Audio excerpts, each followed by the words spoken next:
Okay, everyone. So I know I stated in the SmackDown review that I was not going to be doing an AEW Dynamite review tonight due to Bound for Glory.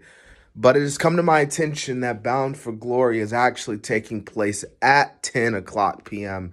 So I was able to watch AEW Saturday Night Dynamite. So I was like, what the heck? Might as well get you guys a double upload here with your AEW Dynamite review. And of course, after Bound for Glory goes off the air. But to describe AEW Dynamite, man, I thought that tonight overall, this was a pretty good episode. And what great way to kick things off is the AEW World Title Eliminator Tournament. We have Bryan Danielson and Dustin Rhodes starting us off. And actually, this is a really great match, man. I mean, Dustin's like 50-something years old, yet he still moves like he's in his, 40s or something. Like, Dustin looked absolutely great. And, of course, in the end, man, Bryan Danielson wins, locking in the guillotine onto Dustin as Dustin is fading out. So I kind of thought that was a really cool way to end the match there. And like I said, man, just a really great match between the both men. After all that, well, I believe also here tonight, AEW Dynamite, I forgot which match it was. I think it was this match. Tony Nese was in the crowd, and they called Tony Nese the hottest free agent. So Tony Nese is apparently going to be in AEW. Well, officially signed to AEW, what it looks like. So good for him, I guess. But we see Sting come out, and before Sting could get in his interview with Tony Schiavone, MJF comes out, and MJ just tells the crowd, he tells Sting that Darby is not coming back, and, he just goes in on Sting and, basically notes that Sting is never around whenever someone is with him, like his old friend, his old pal, Lex Luger, in a wheelchair. And that's where Sting goes at MJF. But, of course, Sean Spear, Wardlow come in, they attack Sting, and MJF just cuts this amazing promo, man, just going in. Just, did I break you mentally, Darby Allin? Darby, if you come back, this is your future, because I am the past, the present, and future of professional wrestling. Again, just all-around great segment. The crowd was against MJF, which was perfect. Great getting that heel heat. And, yeah. We also see backstage with Britt Baker. She sends a message to Ty Conti, who it was announced that it will be Ty Conti versus Britt Baker, Full Gear, AEW Women's World Title. I got no problem with that. But Britt's just like, I'm gonna beat you and show you that I'm better than you, basically, at Full Gear. Dr. Britt Baker, DMD. All right, so next we get the TBS World Championship Tournament. Penelope Ford versus Ruby Soho. Solid match, to say the least. It looked like that Ford was going to get the win in the end, but of course Soho takes advantage. She rolls up Ford for the win. So, yeah, good for Ruby Soho. I honestly really wouldn't be too mad if Ruby Soho goes on to win this entire tournament. I would honestly just have no problem with that. So, yeah.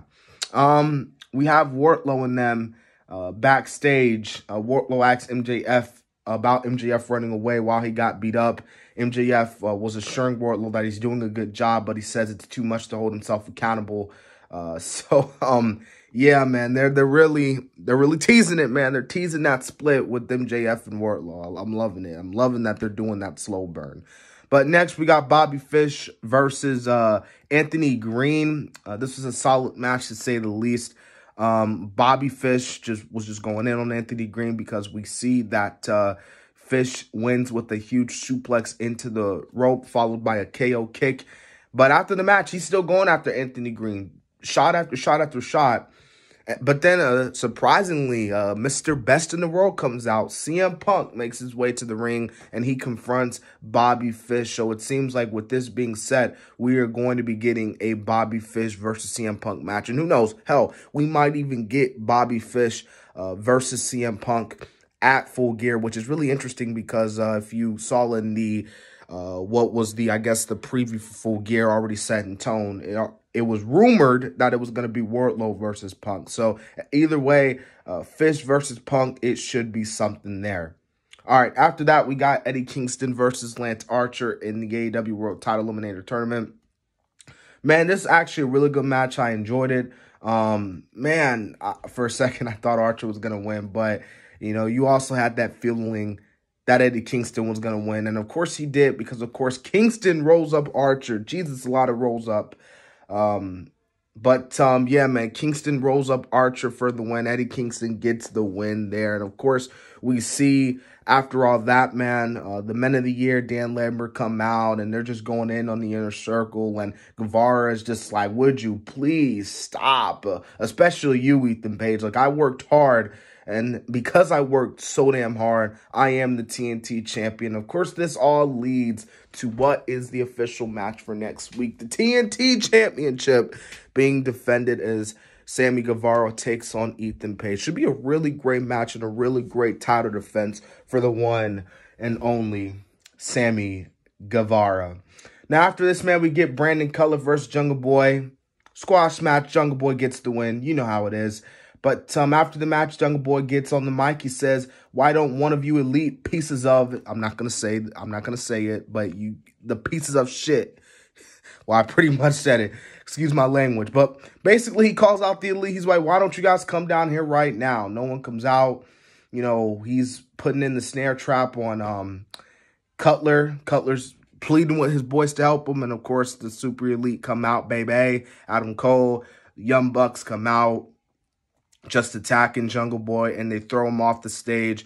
And Cole is telling Jungle Boy to wake up and just telling him that this is our world, basically. So, really good attack and really good segue for the super elite, especially heading into their match with the Dark Order next week. Because I forgot to mention earlier in the night, Kenny Omega, I thought, cut a really good promo on Hangman Page. It's talking about how you're a failure and how you're afraid to fail and stuff like that, and about how they're going to beat the Dark Order. And Moxley also cut a really good promo tonight, man. He was also just talking about how, like, he doesn't care about the ratings, demos, all that BS. The only thing he cares about is hurting people, you know, and he, you know, just calling out his daughter and stuff like that. Really great promo from Moxley tonight. But the big thing, the big issue at hand here tonight was the trilogy fights. Yes, we may have saw a few weeks ago the trilogy fight between Deontay Wilder and Tyson Fury, which was a great trilogy fight. But tonight we saw the trilogy fight between Malakai Black and Cody Rhodes. Man, this was a great match. You know, say what you want about Cody Rhodes. You know, I know a lot of people don't really like Cody Rhodes. But you have to admit, this was a great match, man. Him and Malakai, I think this was their best match out of their entire trilogy fight. This was awesome. This was great. This was just fast-paced back and forth. But, of course, in the end, Cody Rhodes gets the win there. And, honestly, I kind of saw it coming. I mean, it would have been really cool if Malakai Black got the win. But, hey, at least Malakai can say, I got 2 wins under my belt over Cody. But, you know, it is what it is. Yeah, and that was AEW Dynamite tonight. So, overall, I thought AEW Dynamite was a pretty good show overall. And thank God they're low-key going back to Wednesdays, because that's where they should be at, on Wednesdays, not Saturdays. Well, you know what I mean. But anyways, that's my review, guys. Hope you guys enjoyed, and remember to join me back later on when I do Bound for Glory. And so, yeah.